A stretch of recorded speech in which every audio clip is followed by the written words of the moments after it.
गजाननं भूतगणासेवितं कप्तिजम्बुफलसारभक्षितं उमासितं शोकविनाशकारणं नमा विघ्नेश्वरपादपङ्कजं गणानाथं गणपतिं हवामहे कविं कविनपस्रवस्तवं जयशराजं ब्रह्मणां ब्राह्मणप्रदान् शृण्वन्नोतिभिस्सादनं महागणाधिपतये नमः। वागर्धाविसंवृत्तवागर्धो प्रतिपत्तये जगतः पितरौ वन्दे पार्वती परमेश्वरौ गुरवे सर्वलोकानां विशेषेव रोगिणां विदे सर्वविद्यानां दक्षिणामूर्तये नमः। ओं श्री शंभुलिंगेश्वरार्पणमस्तु। పరమేశ్వర స్వరూపమైనటువంటి సభకు నమస్కారం చేస్తూ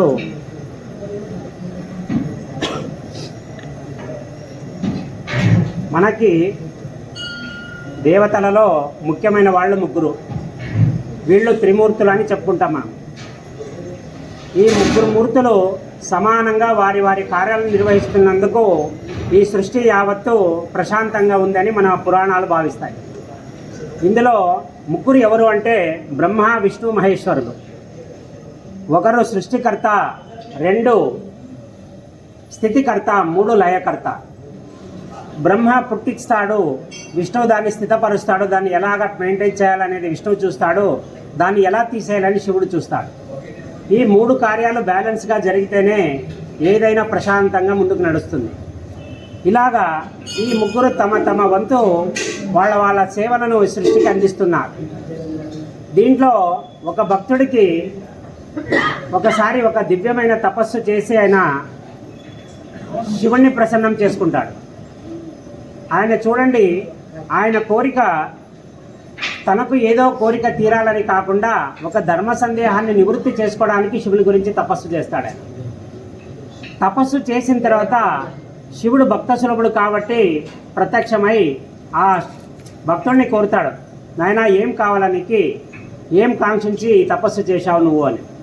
అప్పుడు ఆ భక్తుడు అంటాడు, అయ్యా నాకు ఒక చిన్న ధర్మ సందేహం మిగిలిపోయింది, దీన్ని చాలామందిని అడిగినాను కానీ స్పష్టమైన జవాబు ఎవరు చెప్పలేకపోయారు, అందుకే చక్కగా మిమ్మల్ని అడిగితే తెలిసిపోతుందని ఇలాగా మిమ్మల్ని అడుగుతున్నాను.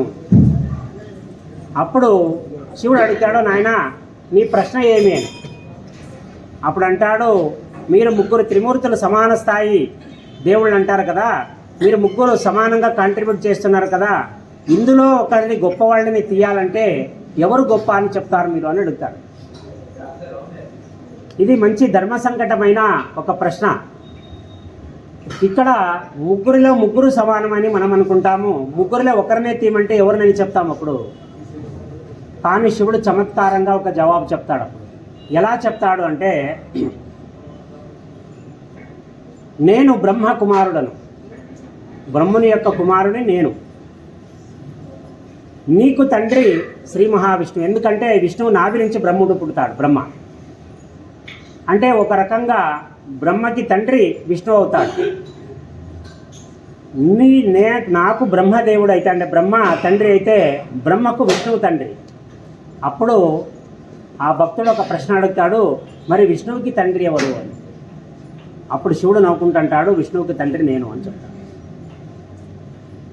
ఇది చూడండి, ఒక సర్కిల్ లాగా, ఒక ట్రయాంగిల్ లాగా ఫామ్ అయితే మూడు మూడు బిందువుల్లాగా ఉంటే ఏ బిందువు గొప్పది, ఏ బిందువు అధమమైనదని చెప్పడం చాలా కష్టం. అందుకే త్రికోణానికి ఒక విశిష్టమైన గుణం ఉంది. అలాగా ఈ ముగ్గురు మూర్తుల సమన్వయం అనేది సమానంగా ఉంటుందని నర్భగర్భంగా ఇక్కడ పరమశివుడు ఆ భక్తుడికి చెప్తాడు. ఇక బిల్వార్చన, ఈరోజు మన గుళ్ళో జరుగుతుండే కార్యక్రమం లక్ష బిల్వార్చన. బిల్వదళాలు శివుని ప్రీతిపాత్రమైన పుష్పాల్లో కానీ పత్రాల్లో కానీ ఒక రాజమైనటువంటిది ఈ బిల్వపత్రం. మారేడు దళం అంటారు దీన్ని. ఈ మారేడు దళం అంత ఇష్టం ఆయనకి. ఈ లక్ష బిల్వార్చన చేస్తే అసలు ఏం జరుగుతుంది, ఎందుకు చేయాలా దీన్ని? మనకి బిల్వార్చన ఒక్కటేనా, ఇంకా ఇలాంటి అర్చనలు ఏమన్నా ఉన్నాయా అంటే శాస్త్రంలో చాలా రకాల అర్చనలు ఉన్నాయి. అందులో మనకి ముందుగా 1,00,000 ధాన్యపు గింజలు తీసుకుంటారు, ముఖ్యంగా బియ్యపు గింజలు. 1,00,000 కౌంట్ చేసి వాటిని పక్కన పెట్టుకొని మనకి నామాలు చదువుతూ, ఒకవేళ నామాలు చేత కాకపోతే సంక్లిష్టంగా ఉన్నాయి పలకడానికంటే పరమ పంచాక్షరి మంత్రం ఓం నమః శివాయని పలుకుంటూ ఒక్కొక్క ధాన్యాన్ని శివుడి మీద వేస్తూ వస్తారు. ఇలాగా 1,00,000 ధాన్యాలతో చేసే అర్చన కూడా ఉంది.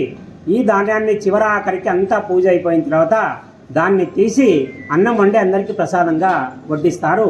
దీన్ని ఎవరు చేస్తారంటే మామూలుగా వంశపారంపరంగా ఎవరికైతే పీడ ఉంటుందో, అంటే తరతరాలుగా ఏదో ఒక కష్టం వారిని పట్టి పీడిస్తూ ఉంటే ఆ తరతరాలుగా వంశపారంపరంగా వచ్చే ఏదైతే కష్టం ఉందో దాన్ని తొలగించడానికి ఈ 1,00,000 ధాన్యంతో ఒక అర్చన చేస్తారు. దాన్ని 1,00,000 ధాన్యార్చన అంటారు.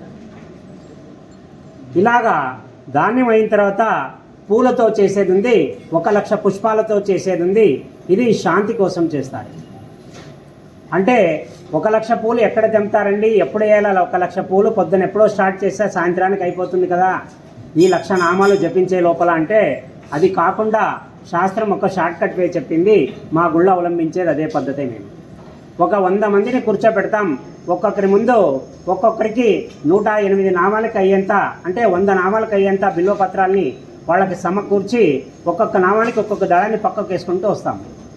అలాగా 100 మంది ఒక్కొక్కరు 1000 నామాలు, సహస్రనామాలు చదువుతారు స్వామివారిని.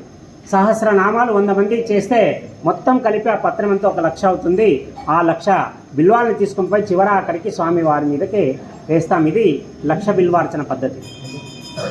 ఇలాగా పసుపు కొమ్మలతో చేసే పద్ధతి ఉంది. పసుపు కొమ్మల్ని తీసుకొని వాటిని దేవుని మీద వేస్తూ వచ్చి చివర ఆఖరికి 1,00,000 అయిన తర్వాత వాటిని తీసి బాగా పిండి చేసి ముత్తైదువులకి పంచుతారు. అది సుమంగళిగా ఉండడానికి ఈ వ్రతం చాలా మంచిది. ఇక పళ్ళతో చేసేది ఒక పద్ధతి ఉంది. 1,00,000 పళ్ళను పెట్టి చేస్తారు. ఈ 1,00,000 పళ్ళు అంటే దేవుడు పట్టడు కాబట్టి చాలామంది ద్రాక్ష పళ్ళను తీసుకుంటారు. ఇలాగా 1,00,000 పళ్ళను తీసుకొని దేవుని మీద వేసి వాటిని రసంగా తీసి భక్తులకు ప్రసాదంగా ఇస్తారు. ఇది ఎవరు చేయాలంటే ఏ పని చేసినా ఫలితం దక్కదు అనుకునే వాళ్ళు ఎవరైతే ఉంటారో, ఎంత కష్టపడినా ఫలితం రావట్లేదు అనుకునే వాళ్ళు ఉన్నారో, అలాంటి వాళ్ళు ఈ ఫలాలతో ఈ అర్చన చేయాలి. ఇది మనకి శాస్త్రాల్లో ఉండేది. ఇక ఏ పువ్వుకి కానీ ఏ పత్రానికి లేని ఒక వరం బిల్వానికి ఏముందంటే, ఒక బిల్వపత్రి ఇంత పత్రి ఉంది మన ఇంట్లో, దేవునికి వేసేసినాము. మరుసటి రోజు సోమవారం ఉంది, బిల్వదళం లేదు పూజ చేయడానికి, ఆదివారం వేసేసినావు నువ్వు. ఇప్పుడు నువ్వేం చేయొచ్చు అంటే, ఏ పత్రాన్ని అయితే దేవుని మీదకి ఎక్కించినావో అదే పత్రాన్ని తీసేసి మళ్ళీ ఒకసారి నీళ్ళలో కడిగేసి మళ్ళీ అదే పత్రాన్ని పెట్టేయచ్చు. దాన్ని లైఫ్ టైం వ్యాలిడిటీ, అంటే మనకి వ్యాలిడిటీ లేనిది ఏదైనా ఉంది అంటే శివునికి సంబంధించిన పత్రాల్లో అంటే ఒక్క ఈ బిల్వదళం. ఇది ఎండిపోయి ముక్కలై పీసులు అయ్యేంత వరకు నువ్వు వాడచ్చు, ఎన్నిసార్లు అయినా వాడచ్చు, దీనికి దోషం లేదు. ఎంత టైం ఉంటుంది? ఎండను బట్టి ఉంటుంది, క్లైమేట్ను బట్టి ఉంటుంది. ఎంత అని ఎట్లా చెప్తాను, ఖచ్చితంగా ఎండాకాలంలో అయితే జల్ది ఎండుతుంది, లేదంటే ఒక 5 రోజులు బాగుంటుంది. అలాగా మనకి ముంచేసి దాన్ని మళ్ళీ మనం పూజకి వాడుకోవచ్చు. ఇది మనం ప్రత్యక్షంగా శ్రీశైలంలోనే చూస్తుంటాం. వృద్ధ మల్లికార్జున దగ్గర ఒక పెద్ద బిల్వమాల ఉంటుంది. అభిషేకంకి వచ్చిన వాళ్ళకంతా అభిషేకం చేస్తుంటారు. మళ్ళీ అంతా అలంకారం అయిపోయిన తర్వాత ఆ పైన కట్టేసిన అదే బిల్వహారాన్ని తీసి మళ్ళీ దేవుని మీద వేస్తూ ఉంటారు. మనం అనుకుంటాం ఏంటయ్యా వీళ్ళంతా తీసేసింది మళ్ళీ వేస్తున్నారు కదా అని. యాక్చువల్గా ఒక బిల్వదళానికి మాత్రమే అర్హత ఉంది. మళ్ళీ పూలారాన్ని మార్చేది లేదు. పూలు ఒకసారి తీసిన తర్వాత తీసేసిందే, ఇంకా మళ్ళీ అధిరోహించడానికి అది పని రాదు. ఇక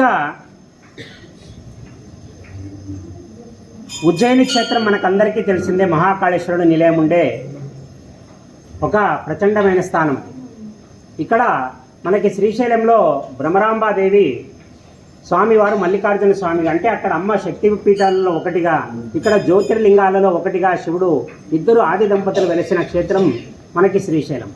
అలాగే ఉజ్జయినిలో మహాకాళేశ్వరుడు, అలాగే ఆమె మహంకాళి రూపంగా ఒకే స్థానంలో ఉన్నారు. కాకపోతే శ్రీశైలంలో ఒకే కాంపౌండ్లోనే ఉన్నారు, అక్కడ వేరే వేరే ఉన్నారు. నేనైతే చూడలేదు మహాకాళేశ్వరుని, అక్కడ చెప్తారు వేరే వేరే ఉన్నారు. శ్రీశైలంలో ఎందుకంత పవర్ఫుల్ ఆది దంపతులు అంటే ఇద్దరు ఒకే దగ్గర ఉండడం చాలా అరుదైన విషయం. అందుకే శ్రీశైలానికి అంత ప్రాశస్త్యం. ఇలాగా ఉజ్జయినిలో ఒక వింత ఆచారం ఉంది. ఈ ఆచారం ఏమంటే, ఎవరైనా విఐపి దర్శనానికి పోయినారనుకోండి ఉజ్జయిని క్షేత్రంలో, అంటే ఎగ్జాంపుల్గా ఒక సీఎం కానీ, ఒక పిఎం కానీ, లేదా చీఫ్ ఎగ్జిక్యూటివ్ సిఇఓలు కానీ, సిఎస్ కానీ, ఇట్లా ఐఏఎస్ సీనియర్ ఐఏఎస్ అధికారులు కానీ, ఒక రాజుగా వ్యవహరింపబడేవాడు ఎవరే కానీ ఉజ్జయిని క్షేత్రానికి దర్శనానికి వెళితే ఎంతసేపు ఉన్నా రాత్రి ఎంతసేపు అయినా వాళ్ళు అక్కడ నిద్రపోకుండా రిటర్న్ కొట్టేసేయాలి బండి. ఒకవేళ ఏమవుతుందిలే అని నేను ఇక్కడ నిద్ర చేస్తాను అంటే మరుసటి రోజుకి మనిషికి పదవే ఉండదు. ఏ పదవి ద్వారా ఆయనకి పేరుందో ఆ పదవే లేకుండా అయిపోతుంది.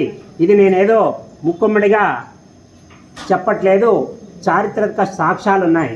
మన భారతదేశపు 4వ ప్రధాని అయినటువంటి మొరార్జీ దేశాయ్ ఒకసారి ఉజ్జయిని క్షేత్రానికి దర్శనానికి వెళ్తాడు. దర్శనానికి వెళ్ళిన తర్వాత రాత్రి అయిపోతుంది. అక్కడ అర్చకులు వచ్చేసి ప్రధాన అర్చకులు చెప్తారు ఒక మాట, ఎందుకంటే చాలామందికి విషయం తెలిసి ఉండదని, ఇక్కడ బాబా ఉండే చోట ఎవరు ఉండకూడదు రాత్రిపూట, మీరు ఇంకొక చోటికి మకాం మార్చుకోండి అని చెప్తారు. ఆయన ఏమంటాడంటే, ఏమయ్యా దేవుడు ప్రత్యక్షంగా చెప్పినాడా మీకు అంటాడు. ఇక ఆయన ప్రధానమంత్రి హోదాలో ఉన్నాడు, ఆయన దగ్గర ఎక్కువ వాదన కూడా చేయకూడదని వాళ్ళు చెప్పేది ఏదైతే ధర్మం ఉందో వాళ్ళు చెప్పేసి పక్కకి వెళ్ళిపోయినారు. మరుసటి రోజు ఆయన పునర్దర్శనం చేసుకొని మళ్ళీ ఢిల్లీకి చేరిన తర్వాత అదే రోజు సాయంత్రం ఆయన ప్రభుత్వం కూలిపోయింది. ఆయన్ని ఆ పదవి నుంచి తీసేసినారు. రీసెంట్గా ఇలాంటిది ఇంకొక సంఘటన జరిగింది. బిఎస్ యడియూరప్ప కర్ణాటక సీఎంగా ఉన్నప్పుడు అక్కడికి పోయినారు. సేమ్ ఇదే మాట చెప్పినారు, కానీ ఏమయ్యా ఈ కాలంలో కూడా మీరు ఇలాంటివి నమ్ముతారా అనుకొని ఆయన రాత్రి అక్కడే బస చేశాడు. కరెక్ట్ అది జరిగిన 4 రోజులకి ఆయన పదవికి రాజీనామా చేయాల్సి వచ్చింది. ఎందుకు ఇంత వింత ఆచారం ఉజ్జయినిలో ఉందంటే, ఉజ్జయినిలో ఒకే రాజు ఉండాలా, ఒక రాజు ఉండే చోటికి ఇంకొక రాజు రాకూడదు, వచ్చినా తల వంచుకొని వెళ్ళిపోవాలనే శాసనం అప్పుడు అవంతికాపురంగా ఉన్నప్పటి నుంచి ఇప్పటి వరకు ఎంతో రాజులు మహారాజులు దాన్ని నిర్మాణం చేసినా కూడా ఎవరు రాత్రిపూట ఉండేవాళ్ళు కాదు. అదే సత్సంప్రదాయాన్ని ఇప్పటికీ ఆ దేవాలయం వారు మెయింటైన్ చేస్తున్నారు. ఇంక్లూడింగ్ ప్రధాని మోదీ పైన లేదా యోగి గారి పైన ఎంతసేపు నా దర్శనం చేసుకొని అక్కడి నుంచి బయటికి వచ్చేసేలా అది ఇప్పటికీ చాలా పెద్ద నియమం. ఇంకా 20 నిమిషాలు ఒకసారి గుజరాత్ క్షేత్రంలో ఒక రాజా రణవీర్ సింగ్ అనే ఒక మహారాజు ఉండేవాడు. ఆయన కళ ఏమంటే, అక్కడ ఆయన ఉండే ప్రాంతంలో తీవ్రమైన నీటి ఎద్దడి ఉండేది. ఆ నీటి ఎద్దడికి పాపం ఆడవాళ్ళు కుండ మీద కుండ పేర్చుకొని కొన్ని కిలోమీటర్ల వరకు నీటి కోసం వెళ్ళేవాళ్ళు. అదే ప్రధాన పనిగా అయిపోయింది. వాళ్ళు పొద్దున ఎప్పుడో పోతే సాయంత్రం వచ్చేవాళ్ళు నీళ్లు తీసుకొని. ఇటువంటి పరిస్థితి నుంచి బయటికి తీయాలని చెప్పేసి ఆ రాజు ఒక సంకల్పం చేస్తాడు. ఒక పెద్ద బావి కట్టించాలా, ఆ బావి ఎలా ఉండాలంటే చరిత్రలో నిలిచిపోవాలా, అటువంటి ఒక మహత్ కార్యాన్ని ఆయన మనసులో అనుకొని సంకల్పం చేసుకొని దానికి పనులు మొదలు పెడతాడు. రాణి కూడా అనుకూలవతిగా ఉంటుంది, ఆమె కూడా చైతన్యమైన సాయం చేస్తుంది. అలాగా కొద్దిపాటి వరకు సగం వరకు ఆ బావి నిర్మాణం జరిగిపోతుంది. అత్యంత అద్భుతమైన శిల్పకళతో విలసిల్లుతుంటుంది ఆ నిర్మాణంలో ఉండే బావి. ఆ బావి యొక్క నిర్మాణం సగంలో ఉన్నప్పుడు ఒక ముస్లిం రాజు, ఆయన పేరు మహమ్మద్ బెగ్దా, ఈయన సడన్గా రాజ్యం మీద అటాక్ చేసేస్తాడు. ఒక ఘోరమైన యుద్ధం జరుగుతుంది. ఆ యుద్ధంలో ఆ రాజుని చంపేస్తాడు. ఆయన చంపేసిన తర్వాత ముస్లిం రాజులకి ఒకటే మోటో, రాజ్యాన్ని పట్టపు రాణిని ఇద్దరిని తీసుకుంటారు వాళ్ళు. మన హిందూ రాజులు రాజ్యాన్ని గెలిస్తే ఆడవాళ్ళని పక్కకు పెట్టేస్తారు, వాళ్ళని వాళ్ళ మానాన వదిలేస్తారు. కానీ ఒక్క ముస్లిం మతంలో మాత్రం రాజ్యంతో పాటు పట్టపు రాణిని కూడా ఖచ్చితంగా తీసుకుంటారు.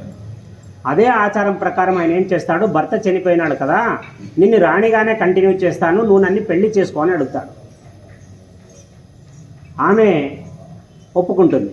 సరే నేను పెళ్లి చేసుకుంటాను నిన్ను, కాకపోతే నాదొక్క షరతు ఉంది. నా భర్త నేను కన్న కల ఒకటే, ఈ ప్రాంత ప్రజలకి నీళ్ళు ఇవ్వాలి. ఈ నీళ్లు ఇచ్చే కార్యక్రమం అయిపోతే, నా సంకల్పం నెరవేరితే నేను ఏం చేయడానికైనా సిద్ధం. అప్పుడు సరే అదెంత పని.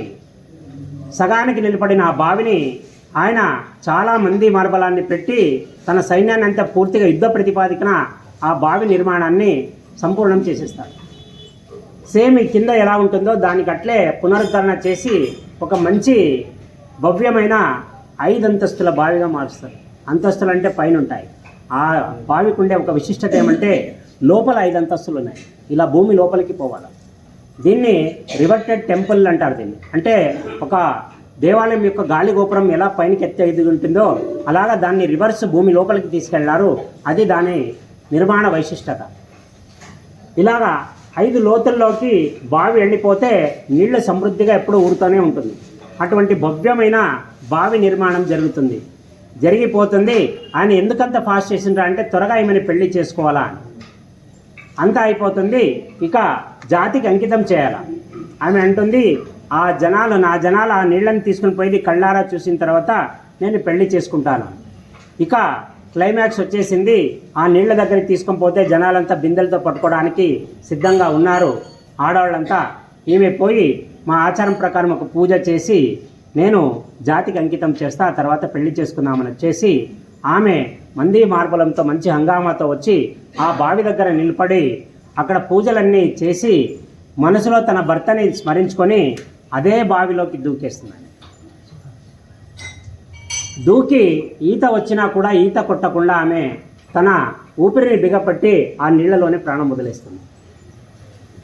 ఇలాగా ఒక రాణి తన ప్రజల్ని బిడ్డల్లాగా భావించి వాళ్ళు పడే బాధని తన బాధగా స్వీకరించి భర్తని చంపిన వాడితో పని చేయించి చివరాఖరికి భర్తనే చేరిన ఒక మహోత్కృష్ట కథ ఇది.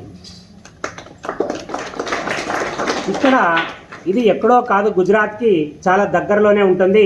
నాకు తెలిసి అహ్మదాబాద్ నుంచి 150 కిలోమీటర్లు. మనకి ఇప్పుడు ప్రస్తుతం 100 రూపాయలు కొత్త కరెన్సీ నోటు బ్లూ కలర్ది తీసుకుంటే దానికి వెనకల రాణికా వావ్ అని ఉంటుంది పేరు.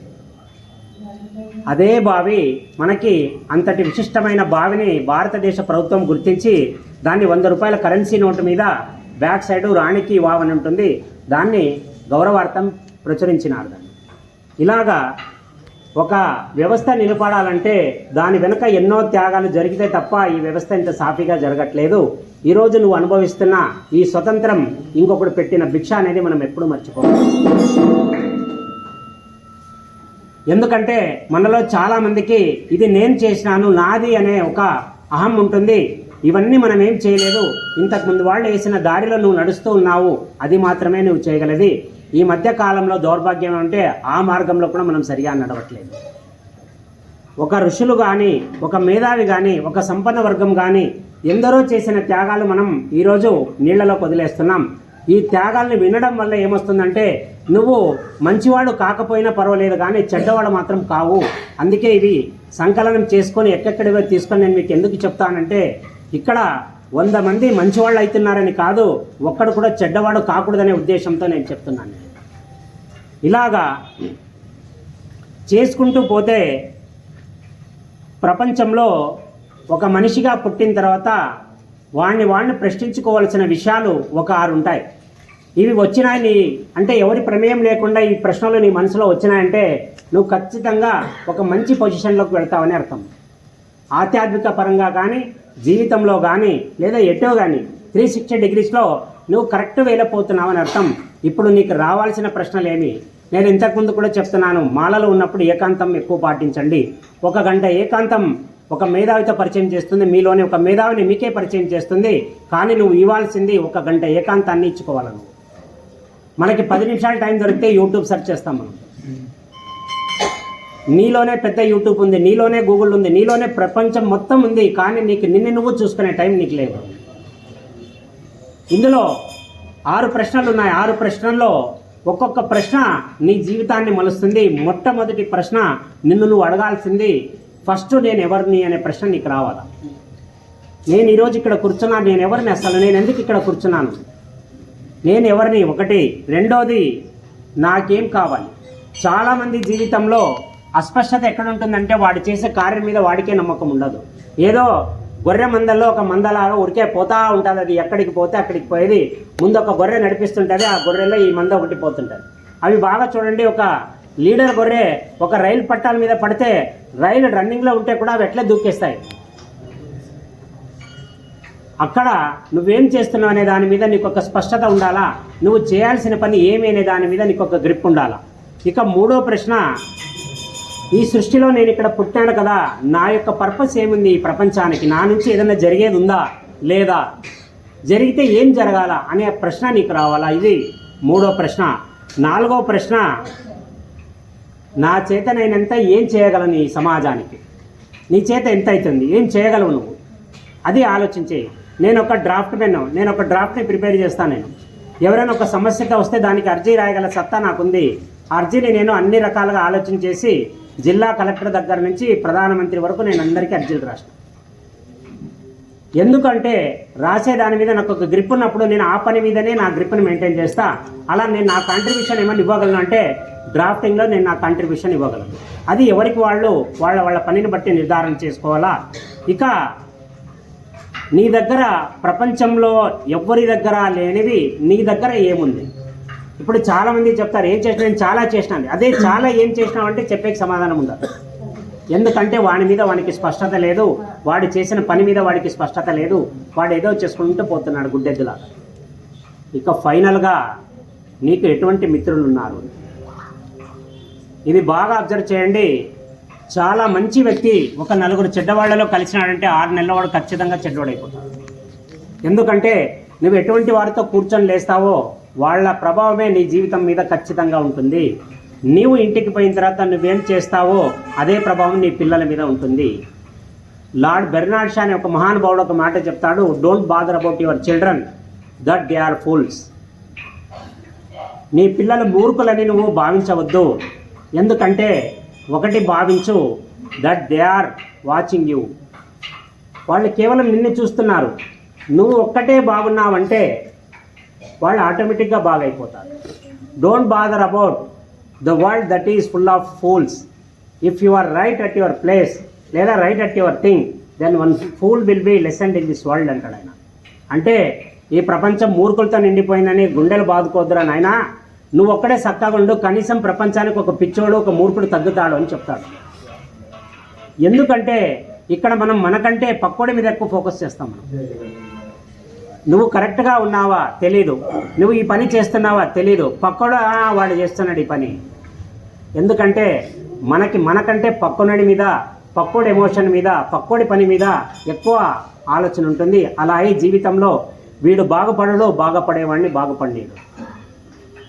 ఇటువంటి పోకడ నుంచి మనిషి బయటికి రావాలా, కొంచెం మెచ్యూర్డ్గా బిహేవ్ చేయాలా, మనిషిగా ఎదగాల. ఇప్పుడు చూడండి మృగాన్ని కిందికి వచ్చేసినాడు, వీడు మళ్ళీ మనిషిగా మారాలా అని చెప్పుకుంటూ ఈరోజు సమయాభావం వల్ల మళ్ళీ రేపు మాట్లాడుకుందాం. ఈరోజు 1,00,000 బిల్వార్చన కార్యక్రమం ఉంది. వీలైనంత మంది వచ్చి దాన్ని జయప్రదం చేయండి. ఎందుకంటే 1,00,000 బిల్వార్చన అనేది ఒక యోగం ఉండే తప్ప మీరు వచ్చి పూజలో కూర్చోలేరు. ఒక 3 గంటల సేపు వృధా అవుతుంది అనుకుంటే నేను చెప్పగలిగేది ఏమీ లేదు. కానీ దైవ సేవకి చేయాలనుకున్న వాళ్ళు ఖచ్చితంగా ఈ అవకాశాన్ని సద్వినియోగపరచుకోండి. ఇది ఎవరికో కానీ దొరికేది. మా గుళ్ళ ప్రశాంతంగా జరుగుతుంది 1,00,000 బిల్వార్చన. మీరు వచ్చి ఒక 100 మంది ఎంతో ఓపిక ఉండేవాళ్ళు, తీరిగ్గా ఉండేవాళ్ళు వచ్చి ప్రశాంతంగా కూర్చొని చేసుకోండి. ఎందుకంటే ఈ పుణ్యం నీకు ఈరోజు కాకపోయినా ఇంకొక రోజు దేవుడి కృప నీ మీద ఉంటుందని చెప్తూ లాగా ఈరోజుకి ముగిద్దాం.